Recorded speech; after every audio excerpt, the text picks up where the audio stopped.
આજે ધોળાવીરામાં તો international kite festival અને મારી સાથે થઈ ગયું સવારમાં બહુ જ મોટો સ્કેમ. હેલો ગાઈસ, મારું નામ છે ગોવિંદ. સ્વાગત છે તમારું ફરીથી આપણે એક નવા મિની વ્લોગની અંદર. આજની ટ્રીપ આપણી રહેવાની હતી ભચાઉ ટુ ધોળાવીરા. સવારે 4 વાગે ઉઠીને 3.5 કલાકની ડ્રાઈવ કરીને તમારો ભાઈ ફાઇનલી પહોંચી ગયો છે આજે ધોળાવીરા.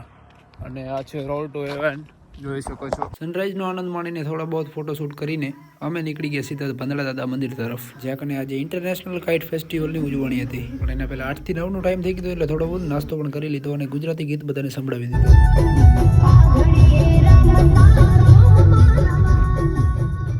આમ તો હર સાલની અંદર ધોળાવીરામાં કાઇટ ફેસ્ટિવલ ઉજવવામાં આવે છે, પણ આ સાલે 18+ કન્ટ્રી અને 7+ રાજ્યોએ ભાગ લેવામાં આવ્યો હતો. એમાં રશિયાવાળાથી તો પતંગ ચગ્યું જ નહીં. ભાઈ શું હતું, કણી નથી બાંધેલ કે દોરું નતું બાંધેલું, પણ રશિયાવાળાથી પતંગ ચગ્યું જ નહીં. ત્યારબાદ થોડો ટાઈમ રહીને અમે સીધા નીકળી ગયા કાળા ડુંગર બાજુ. ડુંગર પહોંચ્યા એટલે સીધા ગયા આપણે મંદિરે પહેલા તો દર્શન કરવા. અહીંયા આવેલો છે આપણા કચ્છનો સૌથી હાઈએસ્ટ પોઈન્ટ, એટલે કે 458 મીટર રણથી ઊંચું.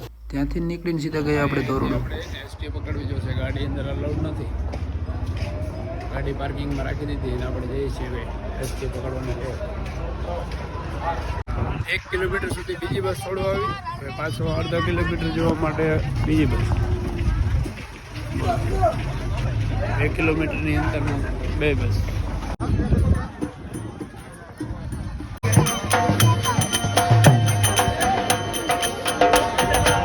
આપણે કચ્છનું સફેદ રણ.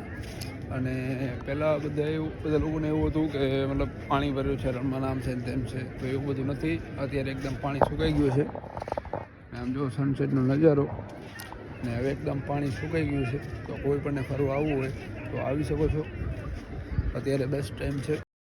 તો આજના વ્લોગમાં આટલું જ મિત્રો. વ્લોગ કેવો લાગ્યો, વ્લોગ સારો લાગ્યો તો કમેન્ટ કરીને જરૂર બતાવજો. અને તમે પણ અમારી સાથે રાઈડ બુક કરી શકો છો તો જો tours and travels. Contact number બાયોમાં મળી જશે. કોને જો છો બુક કરી જ નાખો, નાણું મળશે પણ ટાણું નહીં મળે.